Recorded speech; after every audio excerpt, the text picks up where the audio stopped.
Usopp, Nami, and Chopper. These three comprise the infamous weak trio of the Strawites. They're the three who we see generally cowering on the ship when the rest of the crew are on the front lines. Now for all three of them, this kind of does make sense. Usopp is the sniper, he shouldn't be on the front lines at all, and we've seen on numerous occasions how he is unrivaled at a distance. Chopper is the doctor, so we can't have him getting injured or dying either, cause if we do, then who's gonna patch everyone up? And Nami just isn't a combatant. Her main weapon is literally something Usopp had made for her and specially designed it to work with her talents because she is such a non-combatant. Like, yes, she can fight, but that's not her main role. Now obviously this has led to many comparisons between the three, and people often compare the three in terms of power. And nowadays the common consensus seems to be that Nami is the strongest because of Zeus, then Chopper, and then Usopp because, I don't know, people just hate Usopp. So this got me thinking, if all three were to fight in a weak trio battle royale, who would actually win? And that's exactly what we'll be going over in this video, and by the end we will determine who is the strongest of the weak. Real quick before we get into the video, if you like anime analysis content, be sure to like and subscribe. Without further ado, let's get into it.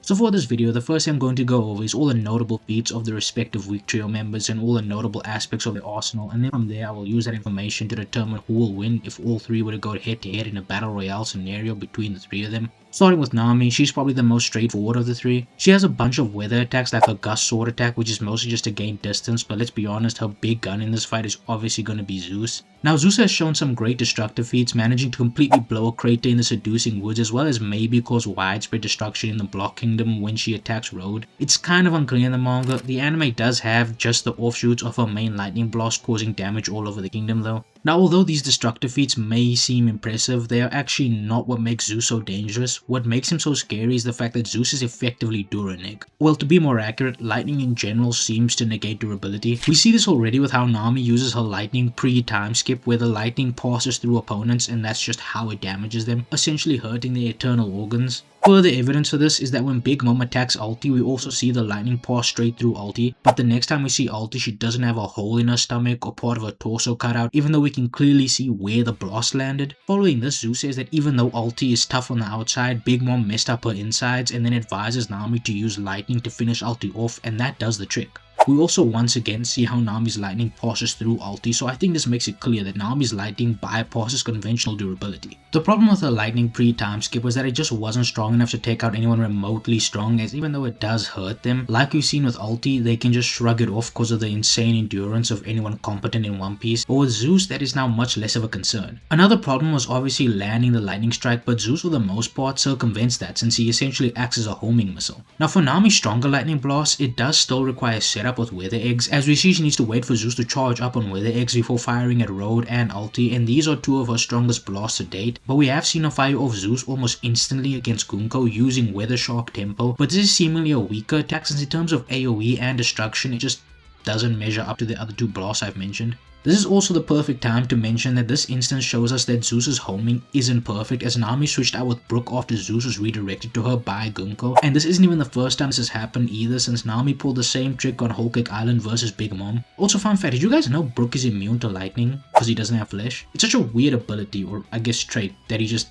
doesn't take advantage of enough. But anyway, moving on. In this fight, Nami has access to the ability to make mirages of herself via Mirage Tempo, and in a battle royale scenario like this is going to be integral since it serves to confuse both of her opponents who already are in a scenario where they cannot lose focus, and also gives her time to set up Zeus. When it comes to durability and endurance, Nami is capable of taking headbutts from Ulti. Based on her interaction, I think it's safe to assume that she did take multiple, but even being able to take one is impressive considering Ulti's headbutts were hurting Onigashima Luffy, and Luffy even admits that she potentially outclasses him in terms of raw power base to base. This is made even worse when you consider that after Ulti goes for a second headbutt on Luffy, his immediate reaction was Gear 4, this being the only form of Luffy's at this point that increases his resistance to damage, since part of its design was literally to be able to handle the hits from the animals on Uskaina. So the fact that Nami was capable of taking at bare minimum one and very likely more of these and keep going for the rest of the raid is insane. In terms of speed, I'm gonna just get this out of the way right now.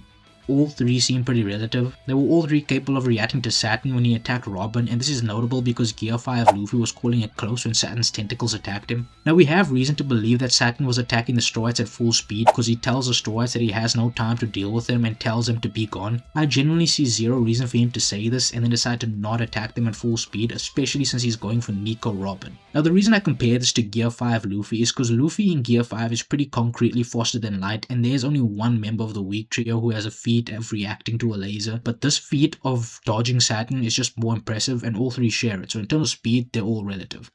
Now that we're done with Nami, we can move on to Chopper. Now Chopper is weird because he is like super min-maxed for some reason. In terms of durability, I don't think it's a contest. Chopper just takes it. He's capable of eating attacks from Mahakula's starving Big Mom. And now I know me saying that she's not using Haki and starving makes it sound unimpressive, but trust me, it still is impressive. First off, starving Big Mom is by no means weaker than normal Big Mom, and in terms of physical stats, there are genuine arguments that she could be stronger. First of all, Jinbei says that when she has her hunger pang, she's unstoppable, and this implies that even though there may have been hope to stop her when she was sane, there just isn't now. Then we also see her kids comment on how once she slims down, she gets faster, and one of them, I believe it was Perospero, says he hasn't seen her this nimble in years, which means that starving Big Mom literally starts regaining the speed from her prime. Now what nerves her is that she becomes stupid, which is why she isn't using Haki, but her raw physicals are never mentioned to have dropped, and some stats even increase, and at bare minimum she is stronger than Jinbei, since she says he cannot hope to win a contest of strength with her. So this means that Chopper is bare minimum capable of no-selling anything Jinbei can dish out, at least from a raw physical standpoint, since of course Fishman Karate has ways to bypass conventional durability as we know. Chopper also eats an attack from Saturn, and the poison from his tentacles can't even penetrate Chopper, and I could go on, but I think it's clear that putting Chopper down with conventional means in this fight is going to be a problem. In terms of the damage he can dish out, Chopper's normal offensive forms just aren't impressive. Heavy Point, which is his strongest form outside of Monster Point, gets hurt by Dosun's hammer, and Kung Fu Point is really only suited to deal with fodder. Horn Point could become useful to maybe avoid certain attacks, but if we're being real, Chopper's gonna need Monster Point. Now for this fight, I am giving Chopper his 30-minute Monster Point since I think it's an unnecessary nerf to not give it to him, and his Monster Point is really weird.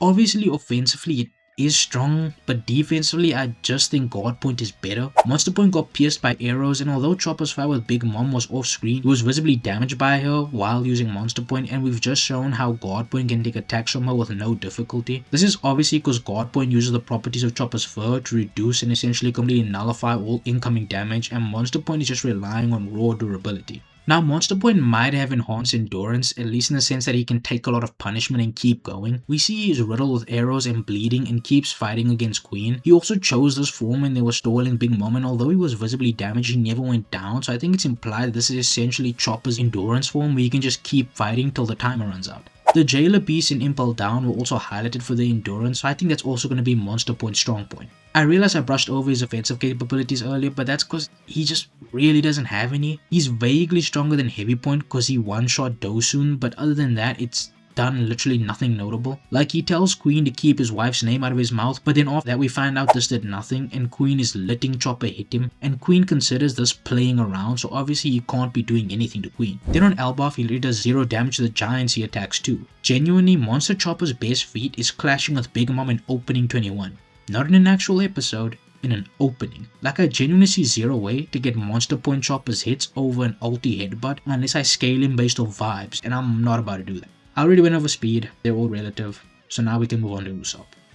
Now Usopp is by far the most versatile of the three. His bag of tricks is so deep, I'm not even sure Oda knows them all considering the amount of things he uses once and then never again. But these things include and are not limited to firebirds, explosive gas, sleep gas, stink bombs, at least 2 types of immobilizing plants, grenade pine cones, firework blasts, grass expansions so strong they can rip Tama from Ulti's grass, shuriken, and Impact Wolf, which also by the way is Duraneg. Now we know that Impact Wolf is Duraneg because the way it attacks is via shockwaves, and this is the exact same principle as Fishman Karate, which has moves that utilize shockwaves and are capable of completely bypassing conventional durability to the point Jinbei can hurt Luffy without using Haki. Shockwaves in general also just don't care about how durable you are. You can't block a shockwave, it's going to hit you and attack your internal organs, and if it's potent enough it can cause serious organ damage. Usopp's most notable attacks are his grenades, fireworks, and skull bomb grass. Starting with his grenades and fireworks, both managed to at least draw some blood from page 1 and visibly anchor him, and the fireworks in particular, even though they weren't aimed at Nami, she complains about the heat and calls it searing. This is notable because Usopp is literally right by it but has no problem handling it, yet Nami, who's a further distance from it, already has an issue even when not being directly hit. So this implies that Usopp is a bit higher than Nami in terms of durability.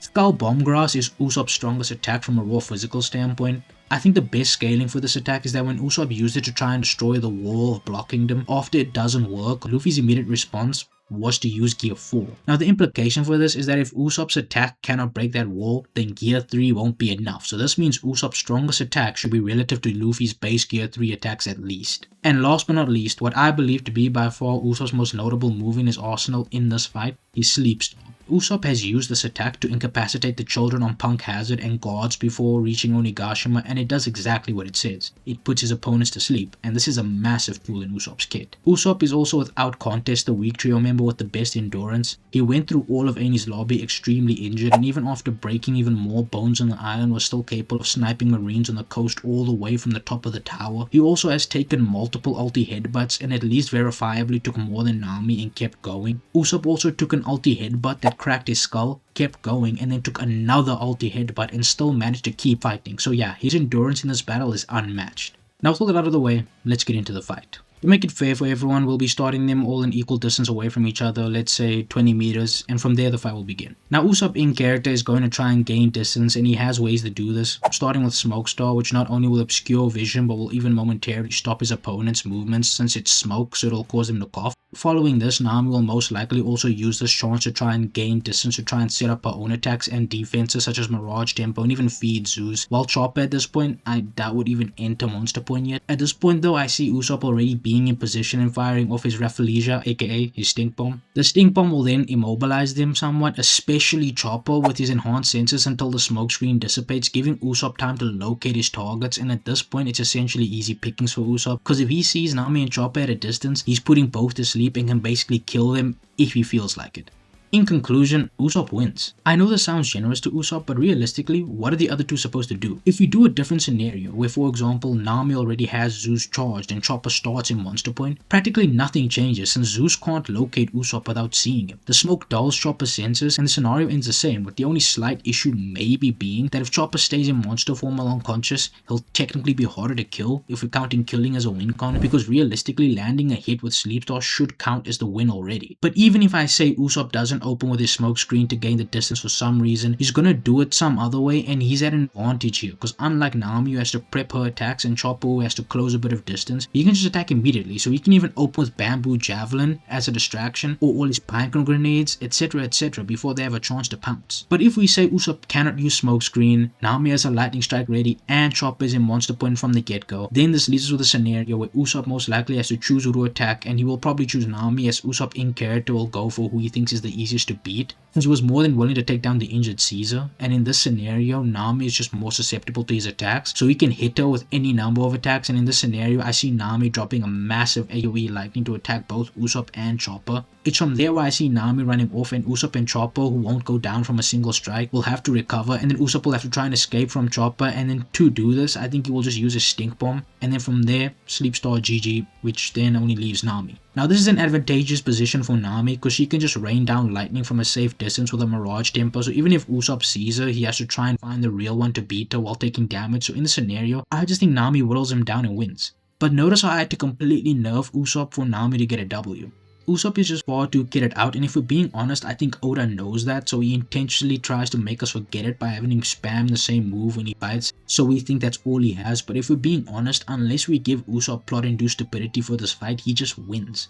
The only person in this fight who Loki gets cooked no matter what scenario I can think of is Chopper. Yeah, I don't know what Oda's been cooking with Chopper since the time skip, but he just sucks, man. Like, when I came up with this video idea, I thought Chopper was gonna be like a raid boss that the other two are gonna have to deal with while they fight each other, but he's barely a stage hazard. And the only way I can make him a threat is if, like I said earlier, I scale him based off vibes. But going off actual proof and actual feats, he just sucks, and it's sad to say because if this was pre-time skip, he would be winning this no contest. But this is what happens when you get relegated to being a mascot, I guess. It's just unfortunate, but in this scenario, both Usopp and Nami have Duraneg, with that being Nami's main source of attack, and Usopp has means to just take Chopper out instantly, so this is just really a spite match. Now, even though I think Usopp wins this pretty handily, I don't think he's necessarily the strongest, since I think Nami gets a slight edge with Zeus because she just has much bigger AoE than Skull Bombgrass, and also her attack is both strong and negates durability, so it's even more threatening. Usopp on the other hand just has so much versatility and endurance that he can just make up for the categories he loses in. When it comes to Chopper, yeah, he's just gotta stay in the lab, to be honest. Sure, he's super durable, but against Nami and Usopp, that just isn't gonna help him. And with that being said, I hope you all enjoyed the video. If you enjoyed what I had to say, then surely leave a like and a sub, and let me know how you think this fight plays out. And as always, I hope you all have a great rest of your day or night whenever you're watching this, and I hope to see you all next time.